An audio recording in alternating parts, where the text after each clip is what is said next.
Now we can begin. Okay, so I guess yeah, we have any caps need to push in 1.37 and I have the cast 5207 is about the matrix matrix matrix Kubernetes IO B1. Yeah, I have PR to ready for this, and that PR we're failing because we don't have the PR reviewer in here. So yeah, if I leave this is blank, but this is not will not affect the we can review first here. Yeah. Yeah, this is only the approve. We don't have approval here. We don't have the PR approval here. So yes, but we can review this. We can review this first, or maybe leave nothing. I don't know. Yeah. So there is a public PRR channel where you can maybe post this and try to get someone assigned there. Um, but I can help with that. Sure. Um, Mm. there's also so something I should mention. So a custom and external matrix gates IO caps that I raised. I think Damien um, had some reviews on that, but because it's out till 18th, we'll probably have to wait until then for those two. But I don't see why this would be blocked. Besides, there isn't much to be changed in the code. We just need to promote the current API to stable, and that's it. Um, yeah, pretty straightforward. Yeah, I'll take a look. probably I know I have the about the V1 code change, but I'm ready. I prepare this PR about this. So yeah, that is yeah. Are there any conformance tests that we would need? I'm not sure for like APIs graduating to stable. I don't think we add Performance. conformance tests. So But Hmm. essentially, the behavior between beta and stable is exactly the same. So right. I don't think Hmm. we need anything um, new. Y- y- Yeah, but the condition for conformance tests is that if there are any stable features that you would expect any cloud provider to provide, um, you would want them to conform to it via that conformance test. Though I'm not sure if that is applicable to all APIs graduating to stable. It's not even applicable to all features graduating to stable, that I know for sure. Because when I was working on the graduation of kubelet resource metrics endpoint to GA, at that point we decided not to have a conformance test. Somebody from prod readiness said that it would not be reasonable for us to expect the other cloud providers to always support the kubelet resource metrics endpoint, but maybe something to keep in mind. Maybe that would already be called out in the cap, that do you plan to have a conformance test or not? Yeah, and something that occurred to me, because this was in beta up until now, all three of these conformance tests might not actually be there in the first place. Yeah, for beta, those are not needed. Those are only needed for GA. Yeah, so we might need to introduce those anyway. Yeah.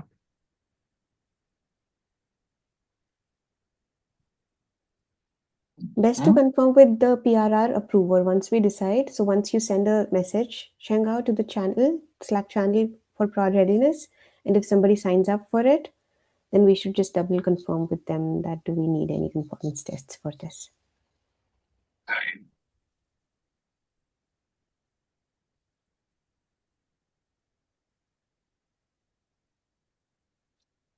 GA end-to-end test need requirement for conformance test.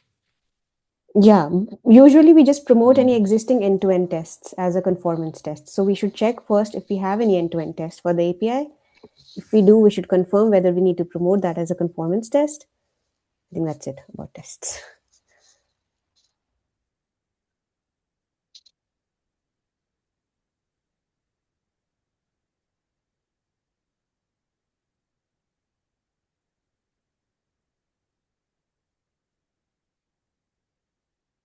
Okay.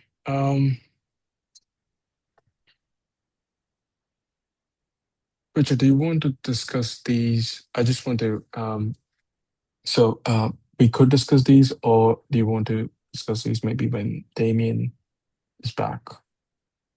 Whatever Yeah, makes maybe sense. before we jump on this, because Chenga mentioned that are we needing, do we have any other caps to be pushed to 137? Maybe we could discuss that first. Because the second, like the first thing that I added here, the first PR, that's for mm, supporting native histograms for component-based metrics. So native histograms, we added as an alpha feature in 136.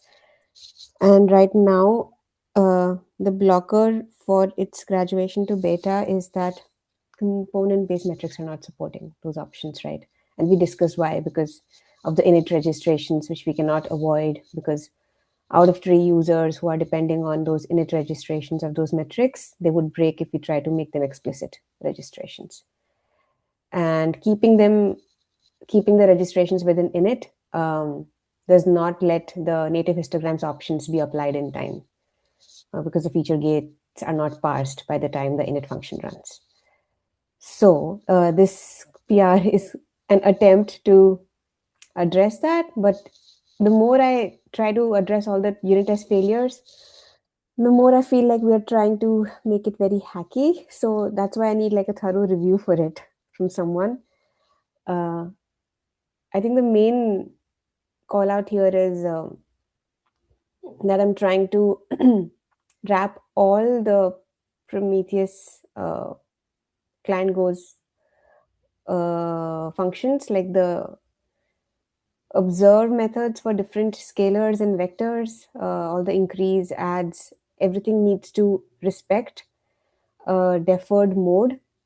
And by deferred Yeah. mode, I mean that when we are trying to do a registration of a metric in init, we don't just automatically at that time create the definition, metric definition also. What we do is we just defer the creation of the Prometheus object to a later stage when we know that we have for sure parsed the feature gate flags. And then we create the Prometheus objects. So for that deferring to happen, we need to make sure that any like metric recordings that are happening, uh, they respect this deferred mode. That's the gist of this PR. But what I was trying to say is this is basically an attempt to try to graduate the native histograms kept to beta. So that's one thing that I want to do for 137. And I don't know if there's any other caps that we should target.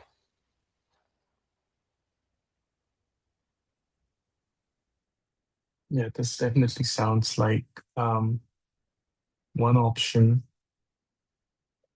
Yeah. feasible one, but yeah, does seem complex where we defer the initialization. What did we weigh? What's the cost for breaking compatibility? Somebody created an issue, like the controller runtime maintainer said that would be a very bad idea if we try to like do explicit registrations Yeah, of metrics. So yeah, I don't think that's a path for us. yeah, Alvaro, right? Yeah. Right.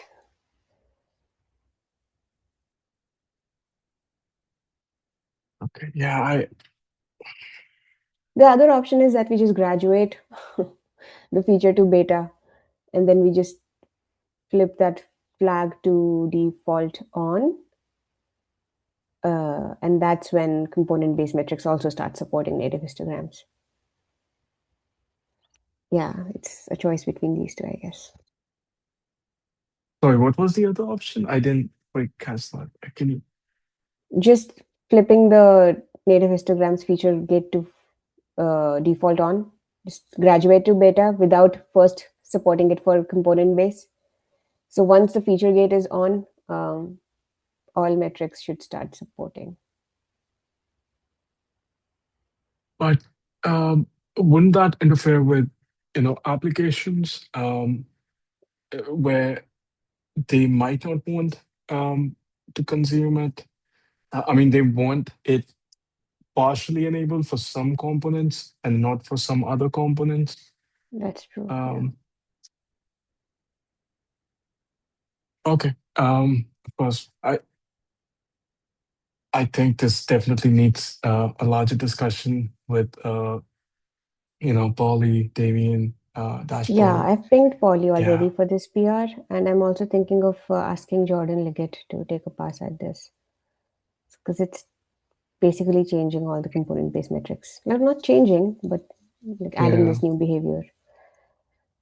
yeah. If we can just, I think this works, but if we can have an act from someone who's, Right. yeah, And I think David Ashpool is also looking at it. He left some comments on trying to address those too. So he's also aware of this. okay, awesome. Yeah. I will. So go ahead. Oh, nothing. I was just going to say maybe in the notes we want to make a note that for 137, the other cap that we would like to target is the native histograms. I don't know if you want to try. Oh, you already added that. Cool, cool. Yeah, someone added it. But do we? I'm not sure what's the deadline for this. For 136 was the phrase for it. 137. Um, I don't know if the release schedule is published yet. So we don't have any dates okay. right now. Not yet because of release team not here currently 1.37 shadow not that, so yeah, maybe May May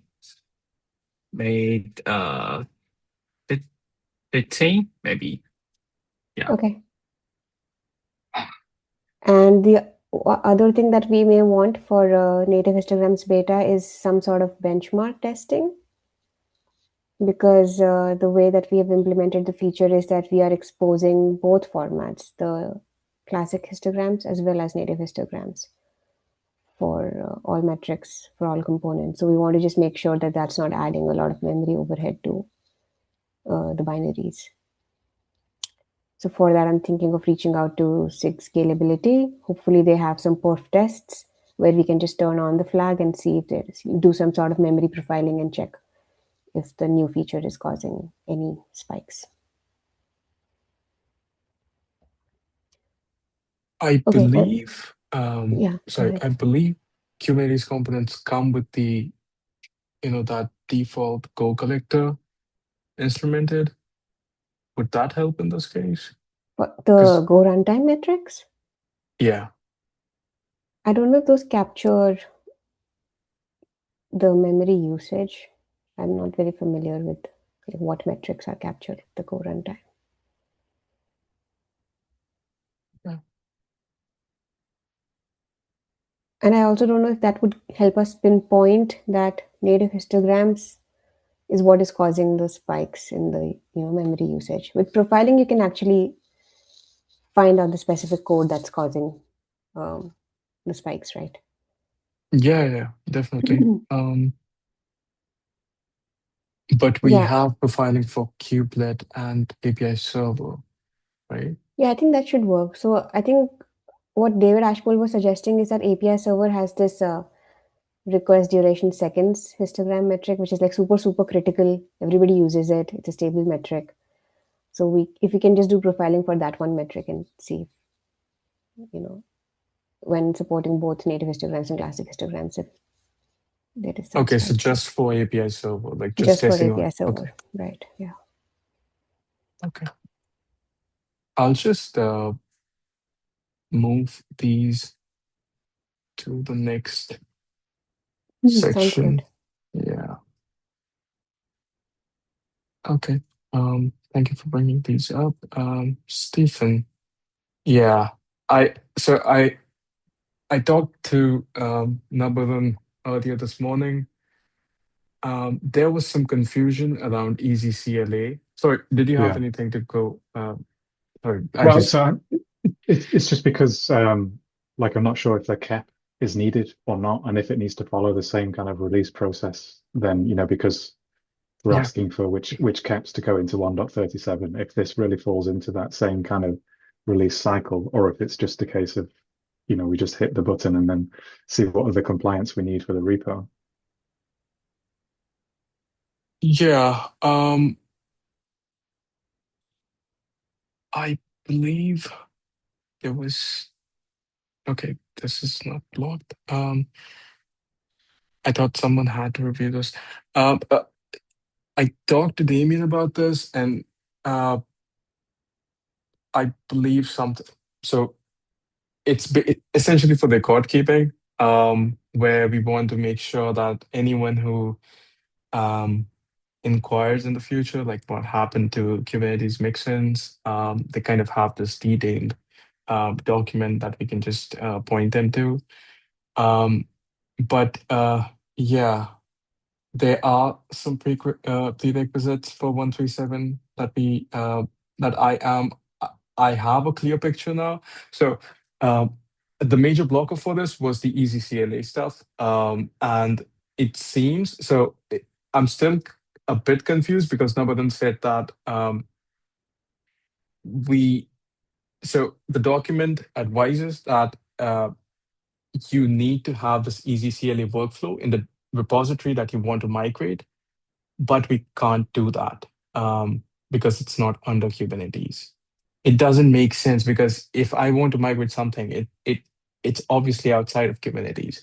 But yeah, it's complex. It's also going to take a lot of time if we try to get sign-offs from every single contributor or even a subset of those. So the best way forward that I thought about earlier, and I still think it is we just put all those names in a notice file and we can just push that in Kubernetes mixins before we migrate. And that should, along with, I think, a couple more items, not that they block us, but yeah, that should unblock us on that front. So that's the next step. I'll just, I'll make sure there's nothing I'm missing here. There's also the RSM stuff that I was kind of bogged down by.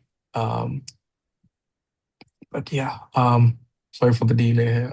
I'll try to focus up on this. Thank you for bringing this up, Stephen. Yeah, no problem. So do you want me to add this notices file? So should I generate it from all the existing contributors so far, or Yeah, that'd be great. So there's an example. I think I put one in the thread that we were talking about earlier regarding this. okay? Yeah, Yeah, it's some sub project that moved earlier. I think Joe Beta probably did the same thing a while ago. But yeah, it's a small sub project that did the same thing, and they have this notice file. It's still there, and it's there's a bunch of people who haven't signed off, which I makes see. sense. So yeah, Yeah, so um, anybody that can sign the easy CLA, and everybody else just will exist in the notices file. yeah, that's what I'm thinking. Is so we add the notices file, we migrate it, and in the future, whoever wants to remove their name from the notices file and keep contributing to Kubernetes mixins can do that. But yeah, any contributor that contributed in the past to Kubernetes mixins will be unable to contribute to Kubernetes mixins under Okay, Kubernetes 6 until they sign easy CLA and drop their name from notices file. got it. Okay, Yeah, yeah, I'll look at adding that file. awesome. Thank you. Um, there's Atri 1197. Yeah, Um, hello. right. Hello, hello. Yeah, well, this pull request is about well, adding annotation to the events bag. I bring this up in the previous session, and it was just I've been working a bit on that, and I have let's say a question in terms of um, we are well, this PR is going to add a new interface, pretty similar as the event recorder, but in this case, it's going to, let's say, have the method that have an argument to pass the annotations to be later on issued in the event. Now, what I was wondering is another interface that relates to the event recorder, which is the event recorder logger. So I was wondering if I might have to create another interface for the annotated event recorder. This come up because I was working also on the controller runtime because I feel that it's going to be, let's say, the next step for this integration under Kubernetes Sieve, which is basically the other PR that I shared in the document. So yeah, I just wanted to know your advice or if you know yeah, how to tackle this in a better way.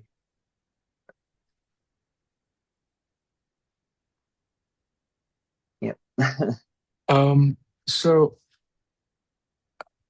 this may be just a dumb question, but the current Yeah. event recorder logger is unable to. I mean, can't we just print this using the current event recorder logo? I mean, the event recorder logger embeds the event recorder interface. So the problem here is like, as we want to add another argument, it might break this interface. That's why we decided to Oh, create okay. a new interface for it. Here my concern is about the if I for this new interface that I created for annotation, if I should do the same for the create another one for the annotated event recorder logger. I call it in that way, but could be any other. Just because the controller runtime, once you create a new recorder, it expects to have this type. So as I didn't have it previously, I didn't know how to attach it or how to, let's say, enable this um, yeah, annotated event recorder. I know that it's a bit ambiguous and the names are not helping, but yeah. Um, yeah. Sorry. So what I meant was, Yeah.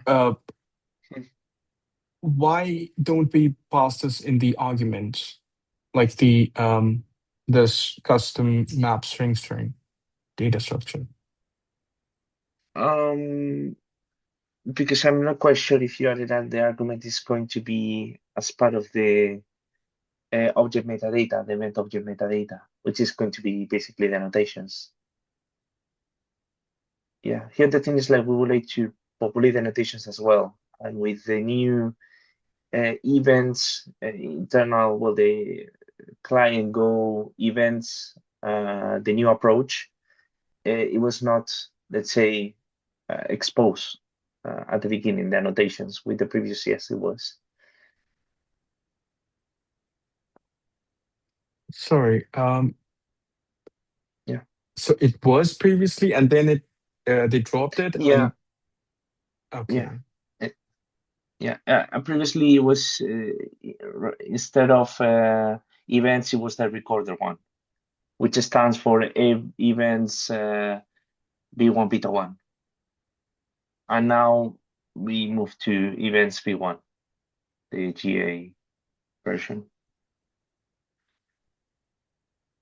Yeah, and in our case, it's blocking us not having the annotations because we want to move to events V1. Yeah, I Because remember the discussion yeah, that we had about it last time. yeah. So now you're saying that there is this logger interface that also needs to support annotations. So that's why you need another. Yeah. Yeah, exactly. Because when you let's say when you create a new recorder, it relies on this event recorder logger, and we don't have that for this new annotations interface. So I was wondering if it's a good practice like to add it. I played a bit around, could be feasible, but yes, we have this review. I didn't want to add a major change without asking. Yeah, I think that is the only cleanest way to have support for the recorder with annotations is to have like a new interface, Yeah. which embeds the other new interface that you've added in the PR. Okay. Okay. That's the approach that I was thinking. Yeah. Yeah, because the current existing interfaces methods don't even support any variadic parameters that we could try to put annotations in. So any change that you try to make to that existing logger interface, I think it's going to break people. Yeah. Yeah, Yeah. Yeah. maybe, That. yeah, let's go ahead with adding the new logger interface too. Okay. Okay. Let me work on the changes. I will then resolve my question. I posted a question in the pull request, but I will resolve it. It's Yeah, solved now. also for these changes, I'm not sure if like SIG instrumentation is the only approver that you would need. I think you might also want to take this to API machinery since this is like client Go. They might also have some suggestions. Okay. Okay. Just tagging That. them, just tagging the API machinery reviewers can get their attention, I think. Okay. How can I do that? I mean, I'm not quite familiar with the Oh, the just alias, by. let me try to find it. I will tag the API Okay. machinery folks. Okay. Thank you. Yeah.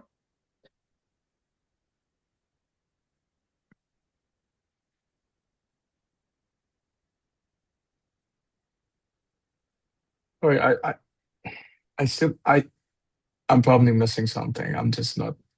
It's pretty late, and I'm probably just on standby right now. But uh, can Richard, can you clarify for me why this is not being passed into ARCs again? Like you said, like there's no way I we think can we're trying pass. to bring. Hmm. Yeah, I'm not sure why we're not passing that into ours, but from my understanding, I think we're trying to bring parity between the support that was existing before. So the event, there was another interface for events that was accepting annotations as a separate argument to be passed. And now, if we are recommending people to use the new events API, then we should also support the same signature for the methods, is my understanding. But Adrian can correct me. Yeah. I'm Yeah. wrong. But we did move away from it, so I'm expecting all of downstream also moved away from that pattern that existed a while ago, and they started using this variadic, args thing for passing anything, annotations, labels, whatever, um, for this So purpose. args going to be appended to the message? And did we want annotations to be in a separate field? Let's see how args is handled.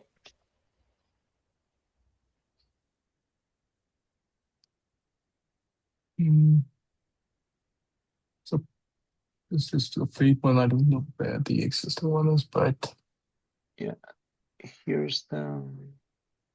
No, but I think this is the fake. This is just for testing. It's not. Oh yeah, yeah, if looking at. I assume it's Yeah. the same behavior, so annotations is getting, it's going into the message, but Yeah, but this args, is. yeah, args is Um, also going into the message, right? yeah, but here's the thing: is like we we're let's say we have annotations to correlate data in our events. So we check if I add it in args, I don't think it's going to be part of the annotations in the object, isn't it? In the event object where it gets issued, isn't it? I mean, perhaps my understanding is wrong, but Okay, so you need a structured annotations, like a particular position. Yeah, I mean, we in the have object meta, there is a field exactly. for annotations which we would like to populate with annotations, I think. Yeah. Yeah, no. So object meta has that field, but what I am understanding is they need this thing, like they need a positional functional argument in this API for the use case and for parity between what existed and what's there now. Mm-hmm. Yeah, Okay. because I mean, if I pass that information in the args, it's not going to land in the object metadata, isn't it? Yeah, it's going to be appended to, everything is getting appended to the message, the note field. Yeah. Okay. So the event. Okay. So okay, that makes sense. So this is going into the events meta, right? Events Yeah. objects meta, yes. Okay. So we can have a same thing for labels in the future.